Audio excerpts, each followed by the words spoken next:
So this is the LG G4. It is one of the best smartphones of 2015, and it's technically not even out yet. We haven't even seen its true final form even yet. This is still the preview device here, but I think we spent enough time with it. We've talked extensively about the camera, and I think we can give you guys a pretty good review here of the LG G4.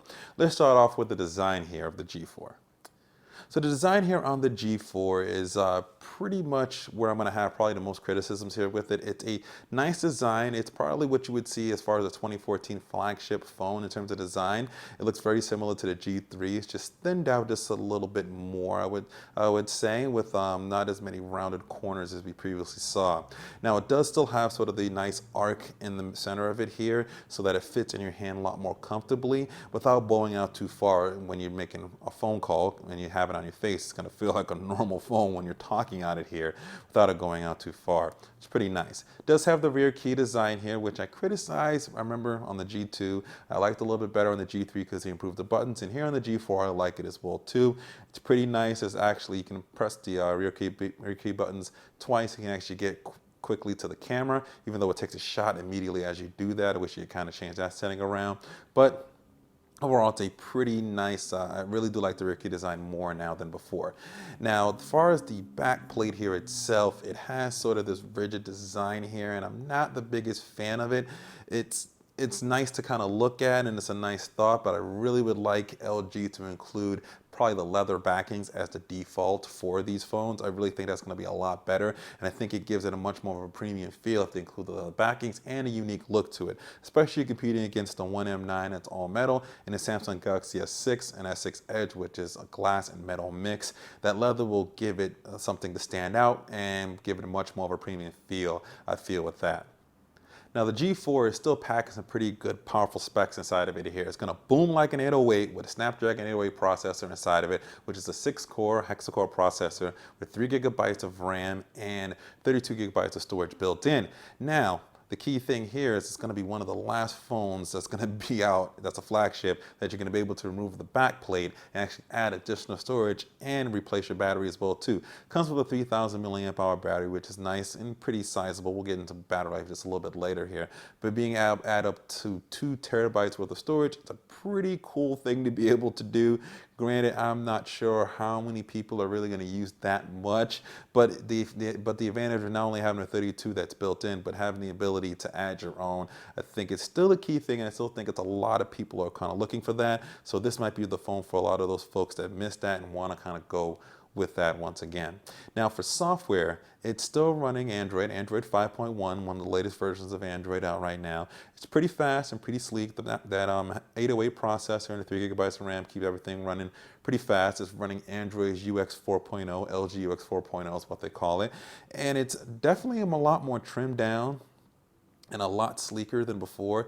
You're not seeing as many duplicate applications that you would see before on it here. You can see that it's much more fast, much more responsive than in previous versions of the LG software.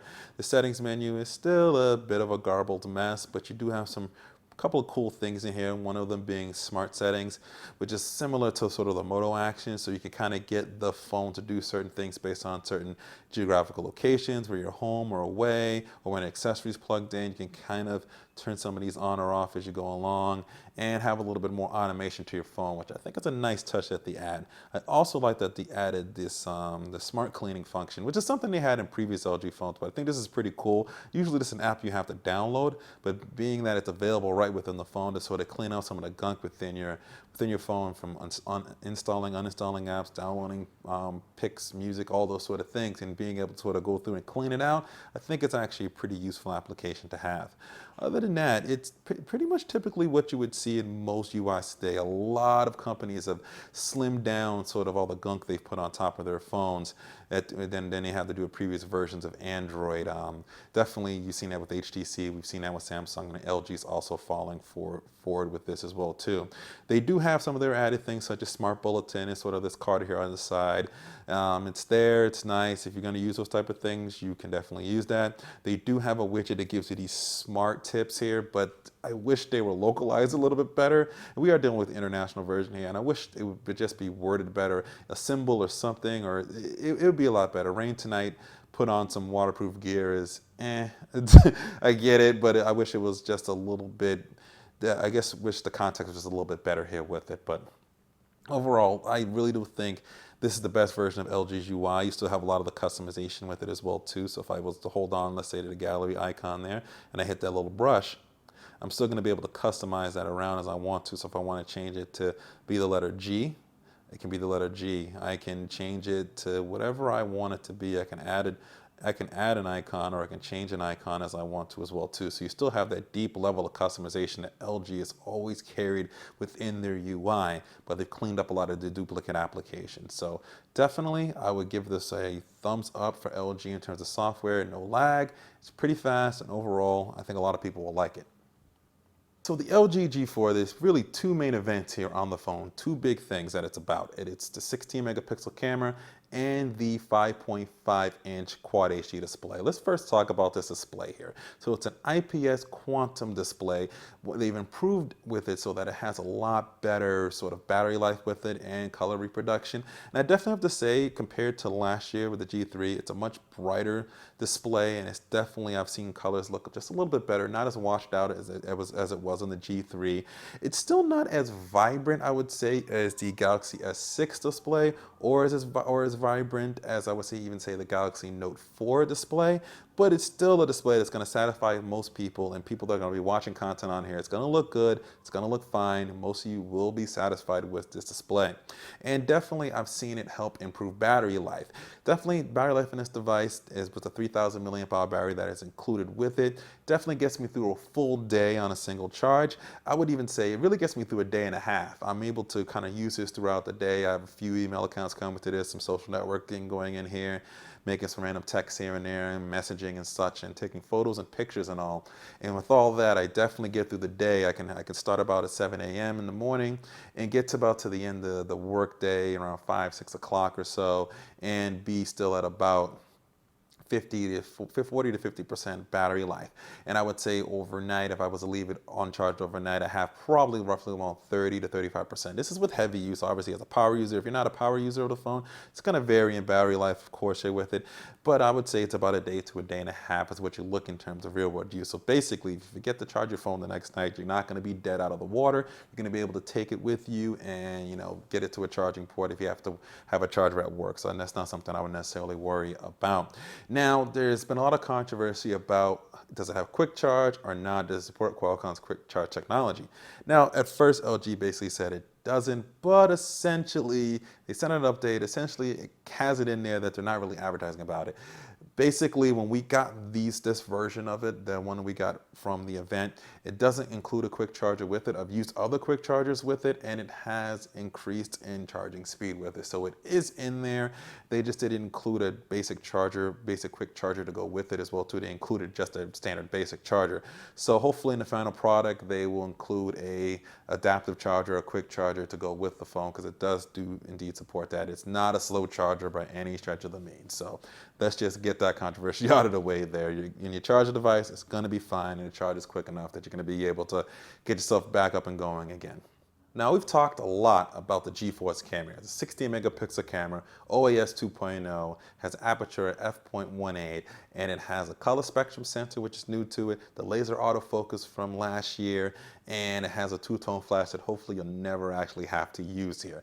The camera, with all that going on, is it a boss of a camera? And it definitely is a boss of a camera, especially in the Android space. It's rocking a manual mode, which is pretty cool. This auto and simple, but I really would profess a lot of people to start using the manual mode options, which I really like how it's laid out here on the G4. And that's how you're going to get some of the best pictures you can get. Really, in many different conditions, I've been able to see how good of a photo you can really get. I've been really very impressed. We've gone, like I said, we have a whole video on this. We've really gone extensively on it, but I really do like the photo quality out of this in daytime and in low light production as well too. It's a 4K camera that records pretty good 4K. The audio is a little bit on the lacking side, I would say.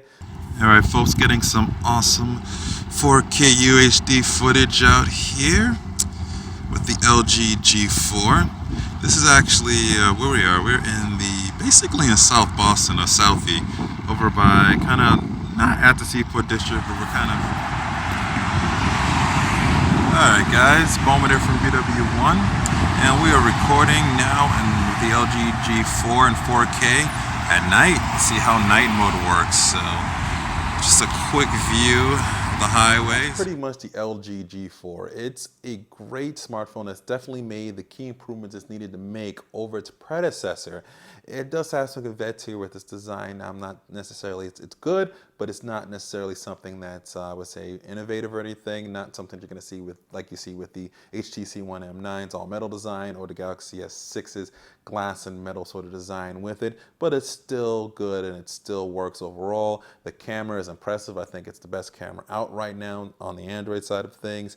And overall, definitely if someone's looking for a flagship phone and you want to look for something just a little bit different, you want the big display, you want a good camera, you don't want the phone to be too big, and overall just kind of want a mix of everything, the LG G4 is definitely where to go. So thank you guys for watching.